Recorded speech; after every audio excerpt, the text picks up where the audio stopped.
السلام عليكم ورحمة الله وبركاته.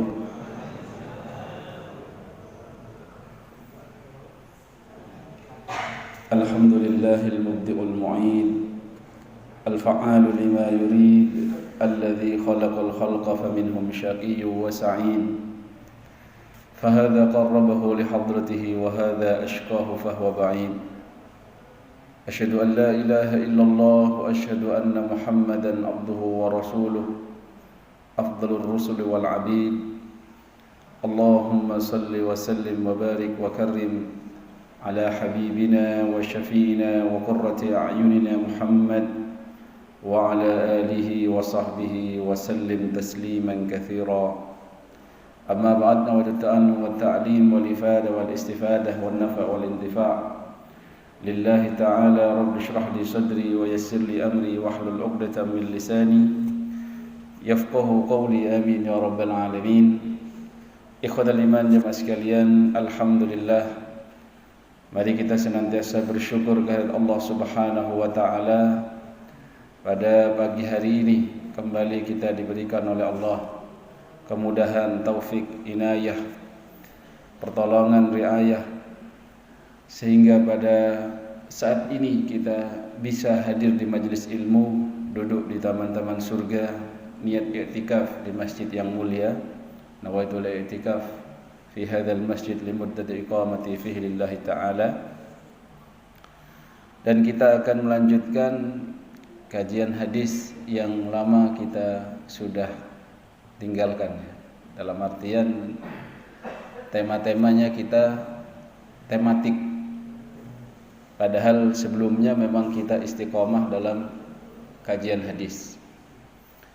Insyaallah kita angkat judul yang berkenaan dengan makanan, di mana hal ini sangat relevan dengan wabah atau ujian pandemi COVID-19 ini, khususnya pada saat ini yang belum juga berakhir. Semoga kita diberikan keselamatan, keberkahan umur, rezeki yang luas, amin Allahumma amin. Ikhwatul iman jemaah sekalian, ternyata makanan itu sangatlah memiliki peran dalam kesehatan seseorang, dan ternyata Islam sudah mewanti-wanti bagi para muslimin muslimat untuk melihat dan memperhatikan apa yang dimakan ataupun apa yang masuk dalam tubuh. Allah Subhanahu wa taala berfirman dalam surat Abasah, "Falyanzuril insanu ila ta'amih." Hendaklah manusia itu melihat terhadap apa yang dia makan. Karena ternyata Allah Subhanahu wa taala menumbuhkan apa yang ada di muka bumi ini, menyediakan apa yang terdapat di lautan. Semua itu adalah untuk kesenangan bagi kita, bahkan untuk ternak kita. Jadi kalau nanti murajaah surat Abasa bisa dibaca secara detail ya, juga dibaca artinya, kemudian renungkan artinya, di mana Allah Subhanahu wa taala detail sekali dalam berfirman, "Falyanzuril insanu ila ta'amih anna sababna al-ma'a sabba ثم شققنا الأرض شقا فأنبتنا فيها حبا وعنبا وقضبا وزيتونا ونخلا وحدائق غلبا وفاكهة وأبا." Yang terakhir, mata'an lakum wa li'an'amikum, di mana Allah Subhanahu wa taala menyediakan itu semua dari bumi yang di situ tumbuh berbagai macam tanaman, tumbuh juga berbagai macam buah-buahan. Begitu juga Allah menyebutkan di sana ada anggur, ada juga zaitun, ada juga kurma ya. Semuanya itu mata'an lakum, sebagai nikmat yang bisa Anda nikmati bagi kalian. Wali an'amikum, bahkan bagi ternak kalian. Maka cukup ironis kalau begitu banyaknya makanan dan minuman yang Allah siapkan di muka bumi ini, namun kita masih memilih makanan yang haram, makanan yang kurang thayyib atau tidak jelas halal haramnya. Nah, ini sangat ironis. Makanya hukum asal dari makanan itu al-ibahah. Hukmul asal jadi fil at'imah al-ibahah. Hukum asal dari makanan, misalkan kita menemukan makanan yang baru, yang mana makanan itu tidak ada di zaman Nabi. Misalkan sekarang kita nemu buah naga gitu ya, kan nggak populer di zamannya sahabat itu. Atau kita nggak pernah mendapatkan hadis membaca itu, bahwasanya Nabi pernah makan buah naga atau tidak. Wallahu a'lam, kan begitu. Kalau itu hanyalah ditemukan di zaman sekarang, hukum asalnya adalah halal. Hatta ayyatiyad dalil ala tahrimihi, sampai adanya dalil yang menunjukkan ke dalam keharamannya, baik itu ternaskan dalam Al-Quran atau dalam hadis, atau yang tersirat adanya kesamaan illat. Misalkan kita dulu hanya mengenal di zaman Nabi adanya khamr, di mana khamr itu memabukkan dan juga bisa menghilangkan akal kita yang sehat ini. Ternyata di zaman saat ini ada pil, entah itu dinamakan pil koplo, apalah minuman itu, minuman lapen langsung pening, atau apa itu, cukri gitu ya. Walaupun di zaman Nabi tidak ada, nanti ada istilah dalam mengambil hukum itu dengan nas. Nas, di mana nas itu memiliki illat, dan illat itu akan disamakan dengan apa yang terjadi di zaman kita yang disebut dengan qiyas. Dan qiyas itu nanti ada rukunnya, ada makis alaihi, ada yang dianalogikan, kemudian ada illahnya, ada enggak kesamaan illah, dan seterusnya. Makanya Al-Quran itu luar biasa dalam memilih kata-kata, redaksi itu pun sangat luar biasa, sehingga bisa dilakukan pengambilan hukum sampai hari kiamat walaupun nasnya tidak bertambah 31 juz, tidak pernah ada revisi, tidak pernah ada amandemen. Bapak Ibu, ikhwatul iman jemaah sekalian, begitu juga Allah Subhanahu wa taala memberikan isyarat kepada nabi kita, menyampaikan kepada kita, ternyata urusan makanan dan minuman kita ini bukan dalam urusan kesehatan saja. Bagi orang beriman, makanan dan minuman ini bagian dari bagaimana kita mendekatkan diri kita kepada Allah, lalu bagaimana menjaga doa-doa kita tetap dikabulkan oleh Allah, dan juga bagaimana kita sami'na wa ata'na, tunduk terhadap apa yang Allah perintahkan dan apa yang Rasulullah sarankan. Ada riwayat dari Abi Hurairah radhiyallahu anhu qala Rasulullah sallallahu alaihi wasallam, Rasul sallallahu alaihi wasallam bersabda, innallaha ta'ala thayyibun, sesungguhnya Allah Ta'ala itu zat yang maha thayyib, yang baik, la yakbalu illa thayyiba, tidak menerima kecuali yang baik-baik pula. Wa innallaha, dan sesungguhnya Allah, amaral mu'minina bima amara bihil mursalin, memerintahkan kepada orang-orang beriman ini sebagaimana memerintahkan kepada para utusan, yaitu rasul-rasulnya. Faqala ta'ala, lalu Allah berfirman, ya ayyuhar rusul, wahai para utusan, para nabi, para rasul, kulu minat thayyibat wa'malu salihah, makanlah dari apa-apa yang ada di muka bumi ini yang thayyib. Yang thayyib berarti sudah masuk di dalamnya halal, dan yang halal belum tentu thayyib. Walaupun ada sertifikasi halalnya, ternyata terkadang belum thayyib, sehingga kalau dimakan dalam jangka waktu 5 tahun, 3 tahun, akhirnya tumbuhlah penyakit-penyakit. Maka jangan heran di zaman sekarang, Pak, kalau usia 40 sudah komplikasi ya, sakit ini, sakit itu. Umur 45 sudah nyilu-nyilu, atau mau sujud gak bisa lama, rukuknya sudah gak bisa sesuai dengan tuntunan Nabi. Bisa jadi makannya terlalu sembrono, bisa jadi apa yang dimasukkan dalam tubuhnya tidak sesuai dengan yang dibutuhkan, tetapi sesuai dengan seleranya atau nafsu perutnya saja. Nafsu, ada nafsu perut, ada nafsu farji. Ikhwatul iman jemaah sekalian, wa qala ta'ala, dan berfirman Allah Ta'ala, Ya ayyuhalladzina amanu, wahai orang-orang yang beriman, kulu min thayyibati ma razaqnakum, makan dari apa yang thayyib, dari yang baik-baik saja, dari apa yang telah kami rizkikan kepada kalian. Maka perlu diketahui di sini, thayyib dalam Islam, baik dalam Islam itu bukan hanya dalam zatnya saja, tetapi juga thayyib dalam hal mendapatkannya, caranya. Begitu juga bagaimana, apakah itu kita dapatkan dari yang halal atau kita dapatkan dari yang haram, naudzubillah. Lalu Nabi SAW melanjutkan, thumma dzakara rajul. Nabi menyampaikan bahwasannya beliau menceritakan, mengisahkan seorang laki-laki, yutilus safar, yang mana laki-laki ini bepergian menjadi musafir, dalam bepergian yang jauh kalau musafir. Ash'atha aghbar, sampai-sampai perumpamaan dari jauhnya perjalanan yang ditempuh itu sampai dia lesu, dalam artian kusut, ya, berdebu, ya. Dan kita tahu dakwatul musafir itu mustajab, doanya orang yang berpergian itu adalah mustajab. Makanya orang yang pergi umroh, bukan hanya umrohnya, safarnya itu dalam kebaikan juga membuat doanya mustajab. Begitu juga ketika kita safar untuk silaturahim dan lain sebagainya, mudik dan lain sebagainya, bahwasannya doanya musafir itu mustajab.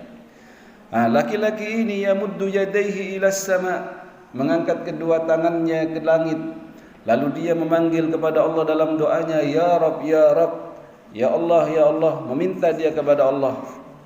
Tetapi dalam sisi lainnya, kata Nabi, wa mat'amuhu haram, apa yang dimakannya adalah haram, wa mashrabuhu haram, dan apa yang diminumnya adalah haram, wa malbasuhu haram, dan yang dipakainya pun adalah haram, wa ghuzziya bil haram, dan perutnya diisi dengan yang haram, dikenyangkan dengan yang haram. Kata Nabi, fa anna yustajabulah, maka bagaimana Allah akan mengabulkan doanya. Maka ikhwatal iman jemaah sekalian, ternyata makanan minuman ini, apa yang kita masukkan dalam tubuh ini juga punya efek apakah doa kita dikabul atau tidak. Bagaimana kalau kita bekerja di tempat yang di situ memang jelas-jelas haram, lalu kita beri makan itu hasil dari pekerjaan kita kepada anak dan istri kita, maka semuanya terkena makanan haram itu.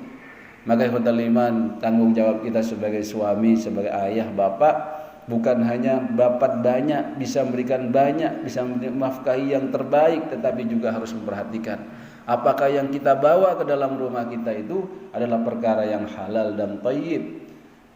Dalam sedekah kita, apakah itu sedekah dari hasil yang thayyib?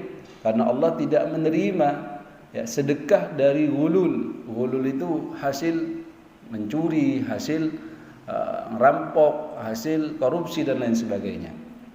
Jangan sampai terpengaruh dengan mindset yang mengatakan kamu kalau dapat rezeki yang haram, jangan dibelikan makanan. Nanti jadi daging yang haram, lalu nanti masuk neraka. Kan ada hadisnya itu, ayyu nahmin nabata fihi min haram fannaru aula bih. Setiap daging yang tumbuh dari perkara yang haram, maka neraka lebih pantas untuknya. Terus gimana mas? Ya makanya ngaji gitu ya. Terus belikan saja benda atau apa, rumah atau sofa atau sepeda motor gitu Pak. Nah itu Pak pernah ya dengar kayak gitu-gitu itu. Nah, ternyata ikhwatal iman, kita tahu tadi hadis yang diriwayatkan dari Abu Hurairah, ada istilah wa malbasuhu, yang dipakainya. Jangan hanya diartikan wa malbasuhu itu pakaian yang mungkin ada sisa atau ada kandungan najis di dalamnya. Bisa jadi karena kulitnya babi, karena kulit babi tidak suci dengan sama. Bisa jadi mungkin dengan adanya bangkai. Boleh jadi itu terjadi, entah hiasan kita atau kita bawa bangkai. Kita tahu bahwasannya al-maitah, bangkai itu jelas-jelas Allah haramkan. Dan al-maitah itu ikhwatal iman cukup detail dalam Al-Quran, bahwasannya ada banyak-banyak cirinya. Di antaranya juga sesuatu anggota tubuh badan yang terpisah dari hewan itu bisa digolongkan maitah. Contohnya apa kira-kira? Ada giginya macan, Mungkin macannya sedang sakit gigi, gitu. Ambil giginya, lalu dibuat kalung atau dibuat anting, itu bangkai, ya. Atau ada ayam talkun atau burung merak, dicabut saja karena bagus bulunya, dibuat hiasan, dibuat apa? Tempatnya pen, lalu dibawa kemana-mana, lagi dibawa sholatnya pun batal karena membawa bangkai. Ikhwatal iman. Juga tidak urung, jimat-jimat itu bisa jadi di dalamnya yang ditanam itu adalah bangkai, sehingga kemana-mana Anda itu membawa sesuatu yang haram. Dan seorang mukmin itu, ya, tidak diperkenankan bergelut dengan perkara yang najis. Kalau dia ini kemana-mana bawa jimat itu isinya yang haram, maka dia kemana-mana bergelut dengan yang najis. Tetapi bagi aulia syayatin, para pencinta setan, semakin durhaka kepada Allah, semakin melanggar kepada perintah dan larangan Allah, maka dia akan semakin dekat dengan para setan-setan dan temannya setan. Tapi kita tidak boleh seperti itu. Ikhwatal iman jemaah sekalian, itu kalau diintrokan dan kita tarik, ya, kita dalam kajian Qur'annya saja itu sudah Masya Allah. Sudah kita akan mendapatkan banyak sekali hikmah, di mana kita akan temukan apa yang engkau makan maka itulah penyakitmu, ya kan? Sekarang kalau kita angger saja Pak, makannya minumnya seenaknya sendiri. Bahkan sekarang ini semakin luar biasa kalau kita lihat di YouTube gitu ya. Orang satu itu bisa makan satu nampan. Apa namanya istilahnya? Mukbang gitu ya Pak ya. Itu keren bagi anak muda itu. Justru kalau panjenengan bikin konten yang mukbang sama yang makan halal thayyib, kayaknya lebih banyak viewernya itu yang mukbang tadi. Ya. Pak, itu yang dimakan halal misalkan. Thayyib loh Pak. Mukbang boleh? Tetap tidak boleh Bapak Ibu. Tetap tidak boleh. Kenapa? Karena ada perintah lain. Walaupun kita makan yang halal thayyib, kulu washrabu wala tusrifu. Jangan engkau berlebih-lebihan. Enggak boleh. Pokoknya berlebih-lebihan itu tidak boleh walaupun hal yang thayyib. Pak, saya mau sayur tiap hari. Sayur kan halal thayyib. Ya akhirnya dikasih sayur. Dikasih sayur karena di rumahnya ada mangga atau enggak ada sayur mangga ya. Sayur pepaya misalnya, daun pepaya atau daun apa atau pari, lalapannya pari terus. Daunnya daun pepaya tiap hari, pagi, siang, sore, tiap hari seminggu. Lemes Pak, lemes. Kenapa kok begitu? Iya, karena itu walaupun bagus, itu adalah tergolong herba pahit, makanan yang sehat untuk liver kita khususnya. Tapi kalau tiap hari Pak, karena herba pahit itu kan bisa menjadikan tekanan darah kita itu turun ya, hipotensi. Maka ikhwatal iman, yang baik saja kalau berlebihan juga lemes kok. Katanya, loh kenapa bojomu kok tambah lemes? Padahal tak kei sayur loh kok. Sayur daun pepaya Pak sehat. Iya sehat nek bendino Pak. Ya, harus diselang-seling, kadang pahit, kadang juga ternyata katanya ya wis wong bojo gak tau kei dhuwit, aku gak iso nang pasar ya apa sing nang burine omah itu ono pepaya, ya pepaya terus daunnya yang dibuat pecel gitu ya. Itu yang halal thayyib saja bisa pengaruh ke tubuh kita enggak bagus. Apalagi yang ada racunnya Bapak Ibu. Apalagi yang sifatnya ada pewarnanya, ada perasanya, pengembangnya. Masya Allah, berat Pak ya hidup di zaman akhir ini, karena semuanya orang tuh pingin instan. Jadi kalau yang instan-instan itu memang identiknya nggak bagus. Mie instan nggak bagus, ya kan? Apalagi yang rasa-rasa gitu ya. Saya bilang ke mahasiswa saya, Mas, sampean beli soto ayam asli berapa? 20.000 ya, ada ayamnya enak. Tapi kalau rasa soto ayam 2.500 enak, tapi juga nggak ada ayamnya, rasanya saja Pak. Ya, rasa ulama, wah, repot itu. Atau instan, ulama instan juga repot, gitu kan? Makanan instan pun juga repot untuk tubuh kita. Tubuh kita itu sudah disistem oleh Allah menerima yang baik-baik. Maka ketika kita berikan yang tidak baik, error Pak lama-lama. Anda makan jeruk, jaringannya tubuh itu langsung dia ngedetek dia. Jeruk. Ya, jeruk langsung diproses. Oh, jeruk itu gizinya seperti ini. Belum lagi Pak ya, kalau pertaniannya sudah pakai